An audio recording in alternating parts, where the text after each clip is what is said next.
Well, hi, everyone. Welcome to another episode of the Auto Repair Marketing Podcast. I'm your host, Brian Walker, and Kim is my co-host today. Hello. And today we are here with Brian and Brittany Hemry from Independent Auto and Diesel in Tennessee.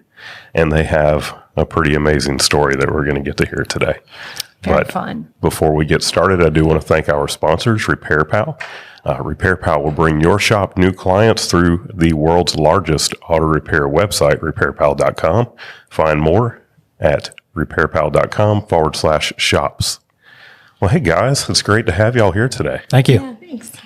So y'all have a really awesome story. I know Kim has been talking to y'all, and it's just something that we wanted to kind of share with our listeners. So Well, it's funny because it aligns a lot with ours. So I connected to it and I loved it. But it was great to meet you yesterday and learn all about it. And I was telling Brian, we're like, oh, we gotta talk to them, let them tell their story. So Yeah, I'm glad you guys had a similar story because you can, you know that feeling. So Yep, absolutely.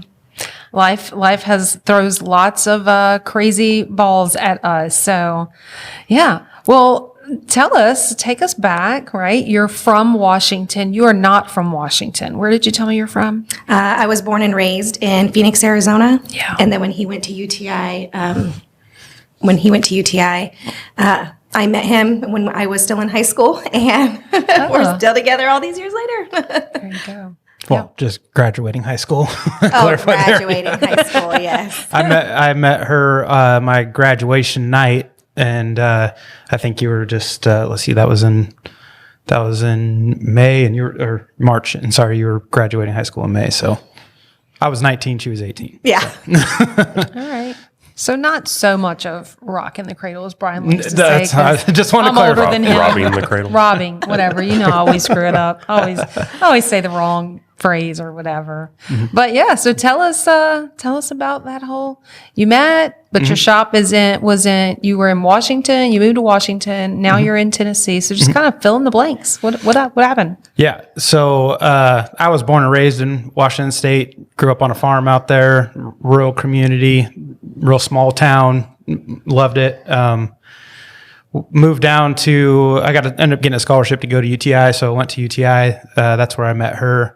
After a few years in Phoenix area, I decided it was good to move back to my small hometown. So we moved back there, lived there for 17 years or something. Anyway, worked my way kind of up and started working at Casey's Independent Auto Repair as a technician there. We kind of launched the diesel repair. I was a diesel specialist. I did everything automotive, but did a lot of light duty diesel repair. So kind of launched that, worked my way up through the leadership roles and whatnot, and was the general manager at Casey's Independent Auto for a couple years there before we left. And I guess, just as a lot of people saw with when COVID hit, the remote learning was kind of an eye opener to what our kids were, what they were being taught at school and just how badly it failed. My son at the time was dyslexic and was struggling already academically, and it was just a complete letdown as far as what the school system was doing for him. Brittany tried to homeschool for some time.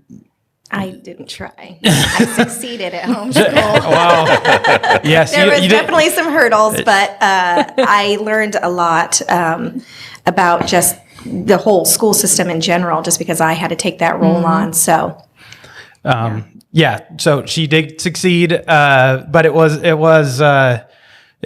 challenging. I mean, anyone who's ever tried it knows that it can be challenging, especially, I mean, my son is my son. He's stubborn. So, And how old was he at that time? He was in third grade. Okay, yeah. Yeah. And I had a toddler at home too. My daughter was, 3 years old. So I was homeschooling. And, having to still do the mom roles for the toddler. And then my physical situation, I didn't have my my brace. And so I wasn't able to walk. And so that also added another challenge to homeschooling. Yeah, right. Mm-hmm. Absolutely. Yeah. Well, kind of left a part of that out. So in 2018, Brittany was in a head-on collision with a drunk driver on Thanksgiving night. That had a lot of injuries, but thank God she was able to get this brace that allows her to walk. It's technically a partial prosthetic, but that's a whole nother journey that we've been down. But anyway, so she was left fairly limited, and kind of led to part of the reason why we started looking, elsewhere, further away when we started, when we knew it was right for our family to move. But back to the story as far as the homeschooling. So we did look at, some private schools, once we realized that, the homeschooling was just kind of creating more turmoil than we really wanted in our family. A lot of the private schools were either long waiting list to get in, or a lot of times had the same basic principles as far as curriculum. Yeah. What they were teaching. So we started looking around other areas. We thought about, maybe moving to Idaho or Montana. But with Brittany's injuries, the cold weather and whatnot, because they get quite a bit colder than Southwest Washington. So we just started praying, and Brittany told me for I would say probably a year or close to a year. She just kept getting called to Tennessee. I really did. And being that I was multi-generational there, and that was my home, and I was much more stubborn about it. I didn't want to leave. Our son was the 5th generation to attend the La Center Elementary School. That a lot of the teachers, a lot of his teachers were teachers that were there when I went there. Right. And same thing when I was there. A lot of the teachers were my dad's teachers and whatnot. So, we were praying about it. I started praying a lot, just for the Lord to give me guidance. And one day, you guys know, you've had a similar, but one day I just felt his peace, and I knew it was time to go. It's funny how that happens. Yeah. When we lived in North Carolina, and I had the same experience where I felt like God was clearly telling me, you're moving back to Louisiana. And I would tell Kim, and she's like, you better go talk to him some more, because he is not telling you because he is not telling you we're going back to Louisiana. Yeah. And finally one day I just had to really confront her and say, look, I need you to pray about this. And it only took a couple of days, and she was it was less than 24 hours. She was like, okay, I get it. I understand. And, so when God tells you that you're going to do something, it's a strong call. Yeah. Well, and it was so different for you. How bold of you to be obedient to that, because we were told to go back home, right? Where we're from, and our family's there. We have friends and whole network. Now, we left Louisiana and moved to North Carolina, where we knew no one. He knew one guy at the dealership. But it's a tough thing to do. It's very, and with kids. It was extremely out of character for us. Everybody that we know in our lives, and we told them, God's calling us to Tennessee, and we're going to do it. They're like, you're crazy. And it was just like, Brian and Brittany are leaving Washington. Like, this is wild. But there were so many occurrences that we knew this is the path that God had laid out for us, and we had to let go and let God, and that led us to Tennessee. So you've made the decision at this point. God, you've listened. You're being obedient. You said, okay, we're going to move to Tennessee. What happens at that point? So fast pace. Yeah. So as soon as so she was actually out of town the moment God told me it's time to go. So I think you were. That was probably by design. Yeah. I was in Arizona. She comes back into town, and I actually honestly didn't know how to say, hey, God told me it's time to go. I don't know, maybe a week or so went on, and I was kind of dropping hints, and then pretty much just laid it out to her. But once I had decided that that I was going to be obedient, I went and told my boss. And it was weird timing. He had just handed out Christmas bonuses. It's something we saw every year. And I handed it back to him, and I'm not ashamed to say I just broke down crying. It's hard to really explain a situation to people that haven't had it happen to themselves. But I just explained that kind of what our main motivations were. And of course, Casey was amazingly supportive right out of the gate. But he was as surprised really as I was. But he's like, okay, well, what's your plan? I didn't have a plan. I didn't know what my plan was. One step at a time. Right. So he said, well, go ahead. Go. We go to Arizona for Christmas every year. So he said, go on your vacation, take the time, think about it, come up with a plan. And when you get back, just let me hear it. So yeah, we went on our trip down to Arizona. I started thinking about, what would I do when I got there? What would I, I didn't even know if I was going to end up in the same career, to be honest. I didn't know what we were going to do. So I started thinking about different careers, or, maybe I should go back in the shop. Maybe I should try to find a shop to operate down there. This was just a year ago, right? This was last. It was actually January of last year. So 1 year. Okay. Anyway, I came back. To be honest, other than logistics, I didn't have a real plan as far as what I was going to do when I got down there. So I kind of told them what I was going to do as far as listing our house for sale, getting things ready to sell.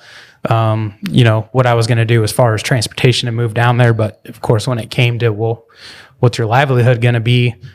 I didn't have a good answer. So he basically said, well, what if we started an operation down there? And I feel like that was, especially because I was so blind to my actual path, spending all that time. I mean, that's all I thought about the whole time we were on vacation and down there in Arizona.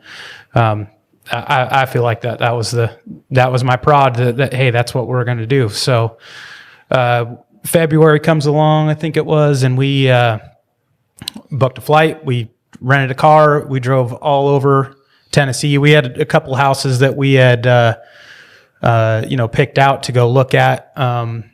We go, the house we ended up settling on, we go to look at it. And I don't know how else to say it. It's a wreck. It needs a ton of work. It was built by a older couple. It was kind of their retirement home, but they were up there in age. He had some health issues. It needed a lot of repair.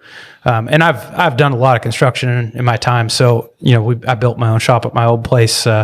We built our own house. We've done all that stuff. But I was like, man, is this what we're going to move to? So we had first looked at the house, and I was like, man, this is just too much work with trying to just start a shop. Mm-hmm.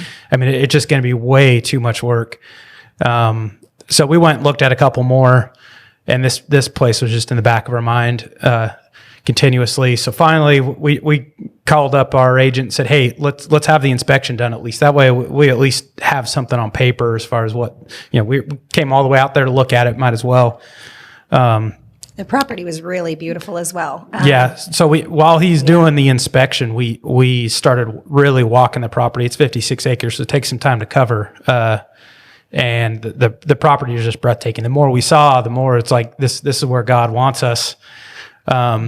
So we had wandered all the way out to the, back 40 of the property, and then come all the way back up to the house. And not long after we got back up to the house, the owners, they had the people that own the house, they had come back in town to grab a couple things because the house was still listed for sale, but they had already moved back to, actually they moved to Louisiana.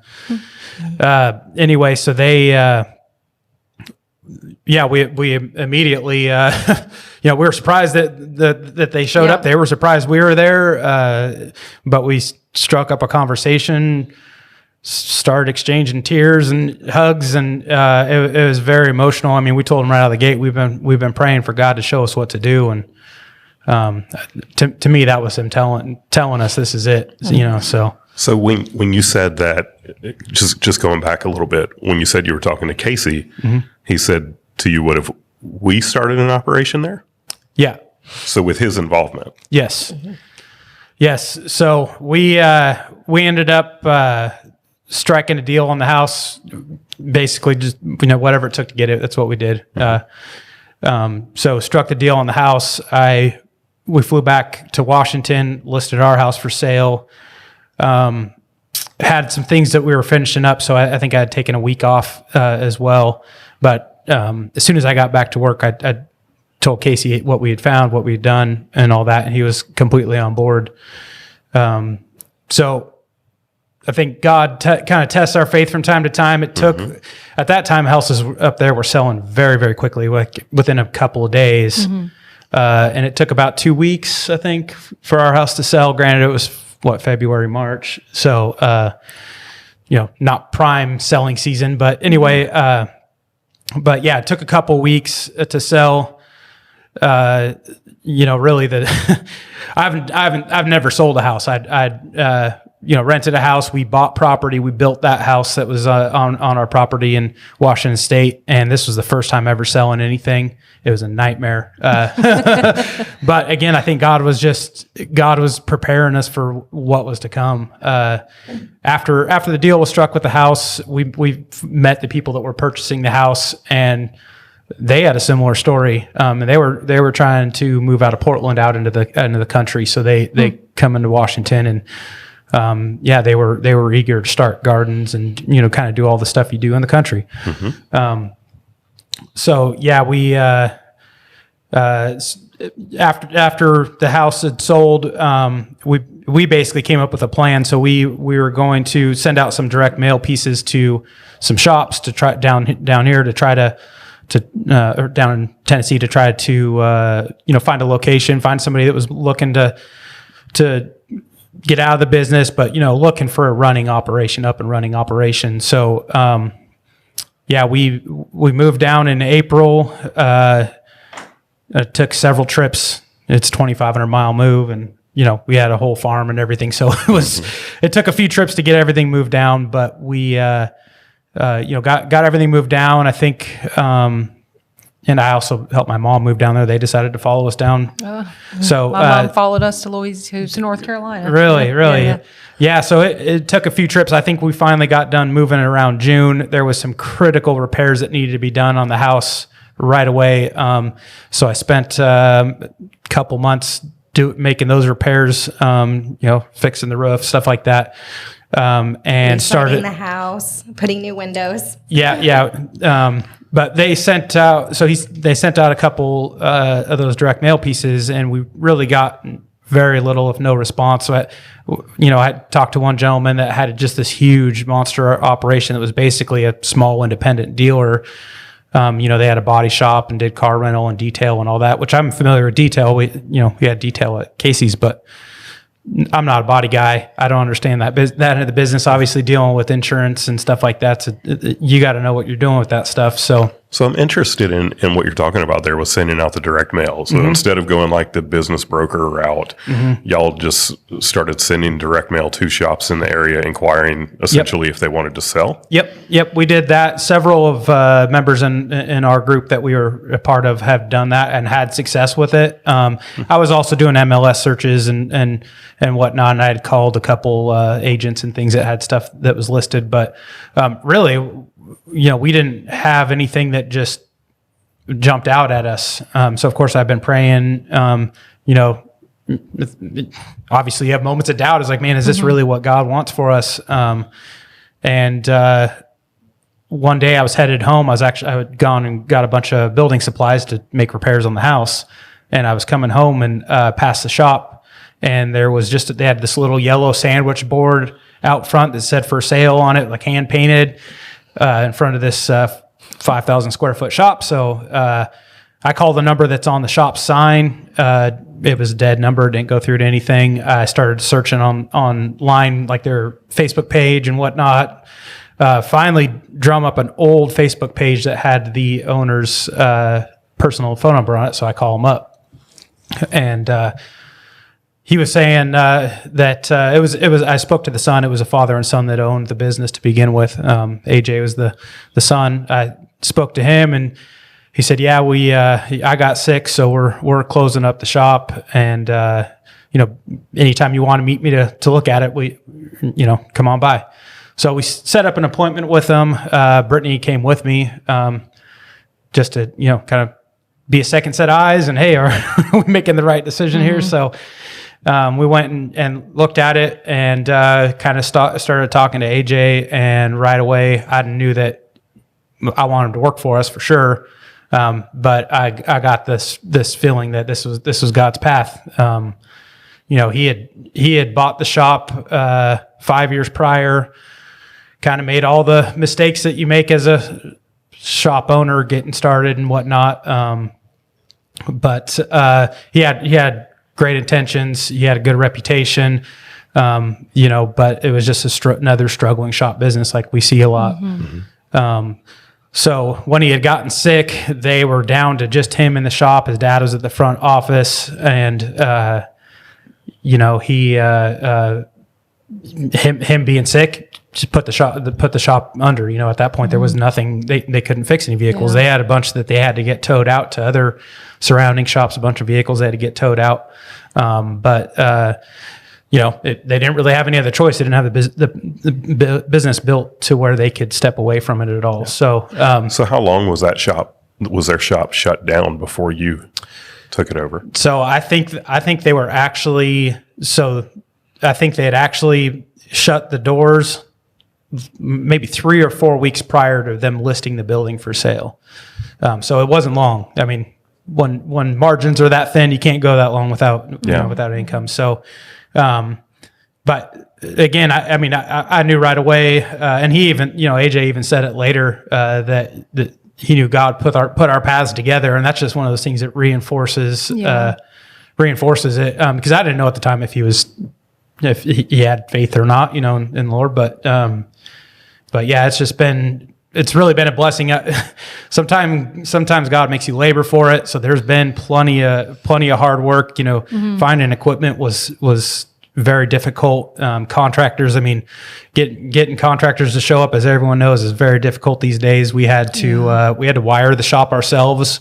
Luckily, I had some construction background and was able to navigate all that stuff. But we wired the shop for lifts ourselves, reran airline. We moved the compressor room because we were added on 2 more bay doors on the back of the building, so it's 6 full bays.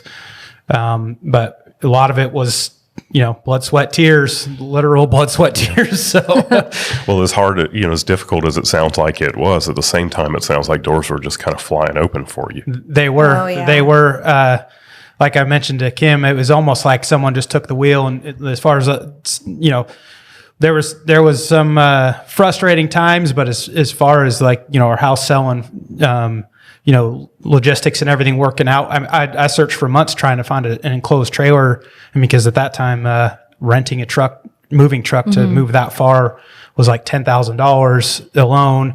We looked at freight companies moving stuff out there, and a trailer was the only way to go, really, that made financial sense. So, but one just happened to kind of land in our lap, and a lot of the pieces just fell in place. And I'm not saying it was easy. This last year has been probably the most labor intensive year of my life, but it's been a great blessing. I remember when we moved out here. So I've traveled across the Midwest a lot. I've covered a lot of area of the country just traveling as a kid, or in the meantime, like I said, I've lived in Arizona for a while. But I remember we were going across I-80, and the winds were so bad that there was overturned trucks and trailers for 2 states. Like basically, as soon as you left Cheyenne, all the way across Nebraska, down into Iowa, there were just overturned trucks and RV trailers, and I was praying to God the whole time to because you have a trailer behind you. I had a 32-foot enclosed trailer, gosh. But He kept us upright, and we made it. And well, and you had the steps kind of laid out for you, right, as you were going through the process. But you also got confirmation all throughout the process. And it sounds like you had a great support system in Casey back at home. So once you got to Tennessee. Tell us about connecting with your community, right? Because here you are, outsiders in the country, in Tennessee. Probably a good old boys network, but probably very tight knit community, and you're opening a business and need these people to come be your customers. So how do you do that? So AJ was key in that, just because he had already. So AJ was actually from Illinois, but he had a lot of family there when he moved down 6 years prior. He'd already worked to build a lot of those relationships. Everyone knew who he was. Again, he had a great relationship. Okay. I don't think we could have done it without AJ, to be honest. And if we did, we wouldn't be here at this convention under that much, because I wouldn't be able to step away from the shop. But I think that was definitely key. Of course, we joined a church there. Made a lot of good connections with people there that way too. We made that decision before we moved down there, that we would need to be active in the community. We'd have to be part of it. It was. And AJ was the son. AJ was the son. Yep. Okay. Yeah, and he was mostly, prior to that, he had worked mostly in the shop and to things, as a foreman and a technician. So he didn't have a firm grasp on a lot of the office side of things, a lot of the business operation side of things. So that's. And when I first started talking to him, I knew I didn't want to put him back in the shop with his health stuff he had going on. He, he couldn't be out there busting wrenches every day. Right. We actually went and sat down with him before we put the offer on the building and said, "Hey, this is our vision. Does this sound? Yeah, are you in exactly?" And I could tell there was a little bit of hesitation, but he had told us that him and his wife had actually talked about that and thought that would be, maybe a good opportunity for him. And he ended up calling me back a day or two later and said, "Let's do it." Wow, that's so awesome. Yeah. So, yeah, it's a lot of unexpected things that happened along the way, but again, we're very blessed. We're happy to be where we're at, for sure. Yeah. So this has been a relatively short time now. And, you were a technician. Sounds like you did some kind of acted as a shop manager at the same time. What has the transition been like from that to now, being a shop owner? I mean, we're here, obviously, as we're recording this, we're at the Institute's The Summit. So, you're obviously involved in coaching and everything. Like, what has the transition been like, and how's the shop doing? So as far as transitioning the, difference from management to ownership, I feel like, I always treated Casey's shop like as if it was my own. And I've always been the kind of guy, I'm sure there's much better managers than me, but I've always been the guy that leads by example. I'm not going to ask someone to do something I'm not willing to do myself. So really, it doesn't feel any different. This location, it's a lot smaller location than Casey's shop, but yeah, as far as just my attitude and kind of how I handle things and how the leadership role plays out, I think it's pretty much the same. I've had a lot of great coaching though with the Bottom Line Impact Group and things over the years, which is now at the Institute. So I gotta credit that a lot for the skills and things that I've acquired over the years as far as that's concerned. So the shop, we closed on the building October 7th. We actually opened for business because we had to install lifts. There was no lifts in the shop. We had to install those ourselves. It was mainly started as a big truck shop, but he ended up doing a lot of light duty diesel. So that's what we were specializing in. But anyway, so we installed lifts. I think it was about second week of November mid-second week of November where we started taking in customers and working through things. And really, it's gone very well. There's been challenges, trying to find staff, and we're still working on that, of course, and never stop working on that. But it's been a blessing. I feel like things are still being laid out. Turning on a running operation. If we were to get a running operation, probably would have been easier. But I really think that I appreciate things a lot more with Yeah, for sure. with starting from nothing really. So Well, I don't know. Do you have another question? Go ahead. Well, I'm just excited. no, I was just gonna, I mean, the topic of the podcast is auto repair, but I think at the same time we're listening to this story. Like, you didn't move from Washington to Tennessee because you wanted to open an auto repair shop. You moved here because you wanted a better quality of life for your family. You moved here because you felt like God was calling you to Tennessee. So I'd love to hear from Brittany on this too. Like, what has that been like? What's it been like for your family? You're living on this 56-acre farm now. It's a dream of a lot of people to do something like that. So what's that been like? So I grew up in Phoenix, Arizona. And so I was a city girl. And so when Brian moved me up to Washington, it was definitely a culture shock. We only had 5 acres up there, but I adapted really quickly. I don't think I could ever go back to living in a city again. And so moving to Tennessee, it is much more remote out there. But I love Tennessee. I love our church. We are the only members who aren't blood related, but they took us in. But it really has been. I mean, my life just changed in 2018 after my accident, and so I feel like that's where my spiritual journey really started. And I felt, so many pieces lined up to prepare us for where we are now. And I look at everything that has happened as, I know this is what, God wanted for our family. It was definitely scary, moving our family across country, not knowing anybody. And at that time, we didn't know that that my mother-in-law was going to be joining. So it is a little bit, it's scary not having a support system, especially in my condition, because I am a little bit physically limited. But I know that this is the exact journey that God had for our family. That's so good. Yeah. So really, I'm asking a very similar question. We were both on the same wavelength there. So bringing it back full circle, did you find a school that you love for your kids? Or Oh yeah. So when we put an offer in the house, of course, my son was so excited to go back to public school, but I had to make sure that it was aligned with what we wanted for our family. And so I called, and the principal answered the phone. That's how small this community is. And so I just asked her every question that a concerned mother would ask, and she answered it truthfully. And it seemed like it was a perfect fit. Again, another piece of the puzzle that I know that God wanted us to be here. After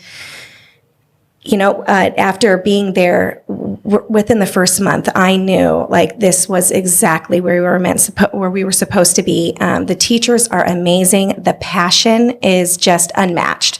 I know that there's passionate teachers all across the country, but I am blown away by how passionate these teachers are. And, it really is amazing. And even the children, my son was in public school before I was homeschooling him, and he told me, "There's no bullies at this school, Mom." And the classes are so small. And you can just tell I'm pretty involved in the school. I volunteer there. And so I've gotten to know some of the students, and formed relationships with some of the other parents. And it just seems like so many people in the community have the same values as us. And our church really just took us in, and they're pretty active in the community. They have a lot of events. And so we have met some truly amazing families. And what's even more amazing is some of the teachers go to the church events. And so it's just reassurance that it's a small community. It's extremely small. So we live in Aller, and that the population is less than 1,000 people. But it really is, undeniable that, this is a path that God had laid out for us. So what's the future look like for the Hemrys and for Independent Auto? So obviously we want to grow and expand the business, of course. We're hoping to do an expansion maybe next year that will open up 2 more bays in the shop. If everything goes well, I'd like to open up another location or 2, maybe within the next year or 2. Just matter of finding the right people, putting the right policies in place and whatnot. We, as far as the family, I got cattle. We actually just had our first calf born on Friday on the farm. So yeah, it's, just getting my family involved in the way I was brought up and kind of getting back to our roots and really getting involved in the community. Just there's different marketing techniques out there, but in our specific town, personable events are going to go really far. So we're going to do the parades because they have quite a few parades in our town. So we'll be doing involved in all those and really just becoming involved in the community. I love that. Yeah. Very good. And you mentioned like kind of some of the things that you see for confirming. I know it's kind of one of the silly things, but the school I went to and my dad went to, my great grandpa was the center Wildcats, and their colors were blue and white. Well, in all the research we did with the schools before we moved to Tennessee, somehow this slipped our we didn't key in on this, but we took my kids to the school to get registered. Their colors are blue and white, and their mascot's the Wildcats. It just and my son was really stressing about about the move and new school and even walking into the gym, it felt like the same gym that I'd grown up in. Smelled the same, looked the same. I mean, it was a really small school. So it's just one of those other things. I know it's a little thing, but it's just one of those things that sets your heart. They call them God winks. Yeah, exactly. And not silly at all. We just bought 8.5 acres and have moved out there, and it's literally directly across the interstate from where I grew up. The number is exactly the same. It's 11168. So I grew up on Soap Road, and this is 11168 General Lot right across. And so I took that as same. Absolutely. It's where we were supposed to be. So. Yeah. Yeah. Well, thank y'all for spending some time with us today. We've really enjoyed it, getting to hear your story. Thank you. I know there's going to be some valuable takeaways for people who are listening to be inspired by your story. I hope so. So we really appreciate it. And we are just one of a few podcasts on the Aftermarket Radio Network. So you can find the other podcasts at aftermarketradionetwork.com. We would encourage you to go listen to those. We hope that you tune in again next week. And until then, go fill those bays.